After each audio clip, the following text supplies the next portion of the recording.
La droite qui veut dissoudre et désarmer la police de l'environnement. Qu'est-ce que vous en pensez, vous? Il n'y a aucune raison que ces gens-là soient armés. Les agriculteurs ne sont pas des voyous. Ils sont quand même confrontés souvent à des personnes qui sont des braconniers, des chasseurs. C'est normal qu'ils soient armés, non? Vous voyez où dans le western là? C'est un peu étonnant venant de la part de la droite de vouloir désarmer la police de l'environnement. Vous écoutez ce que je dis là?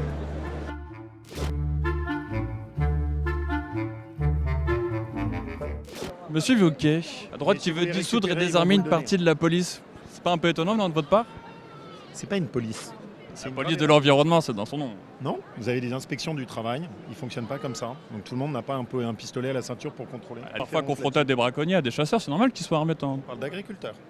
On parle pas Moi, quand je me fais contrôler par exemple par un gendarme et qu'il est armé, je me considère pas comme un délinquant. Oui, un agriculteur aussi se fera contrôler comme vous. Mais par exemple, un commerçant ou un restaurateur qui est contrôlé par l'inspection du travail, est-ce que l'inspection du travail a un pistolet à la ceinture?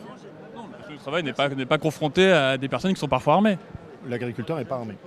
La droite qui aimerait dissoudre et désarmer une partie de la police, qu'est-ce que c'est que cette histoire? Monsieur Wauquiez, on n'est pas très bien compris. Ouais, on est encore là, je suis désolé, on vous suivra pas toute la journée, promis Non, mais juré. là, Qu'est-ce que vous reprochez au juste vraiment à l'OFB, c'est de faire respecter la loi? Écoutez, ça fait 10 fois que vous me posez la question. Ce que je reproche pas à répondu l'OFB, là-dessus. c'est clair, c'est que je reproche d'harceler les agriculteurs. C'est pas vrai, ils contrôlent qu'un seul % des exploitations chaque année, c'est minime. Visiblement. Mais je vous laisse vous exprimer, mais Je vous ai donné mon avis. Si 1%. vous faites les réponses à ma place, c'est pas la peine. 1% des exploitations contrôlées par an, c'est minime, c'est pas de l'harcèlement, non? Est-ce que vous appelez les agriculteurs à désobéir à l'OFB aujourd'hui? J'appelle à ce qu'on supprime l'OFB. François Bayrou qui qualifie d'humiliation les agents de l'OFB qui viennent armés chez les agriculteurs.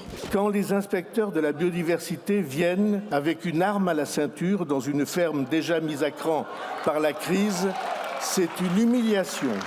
C'est une humiliation de venir armé lorsqu'on est un agent de l'OFB voir un agriculteur? Non, je ne dirais pas ça. Vous êtes pour le port d'armes ou pas de la police de l'environnement? Je ne vais pas faire de polémique, je ne vais pas faire de polémique. Monsieur le Premier ministre, est-ce que vous appelez aujourd'hui à désarmer la police de l'environnement, l'OFB? Pardon. On avance s'il vous plaît. Oui? Juste une dernière question. Vous ne tenez pas parole. Si, je vous jure, c'est la dernière. Une fois que vous me dites la dernière question. Parmi, c'est la dernière après. Tiens pas parole, c'est mort. Supprimer l'OFB, c'est mettre 3000 personnes au chômage. C'est pas terrible pour le plein emploi, ça, non?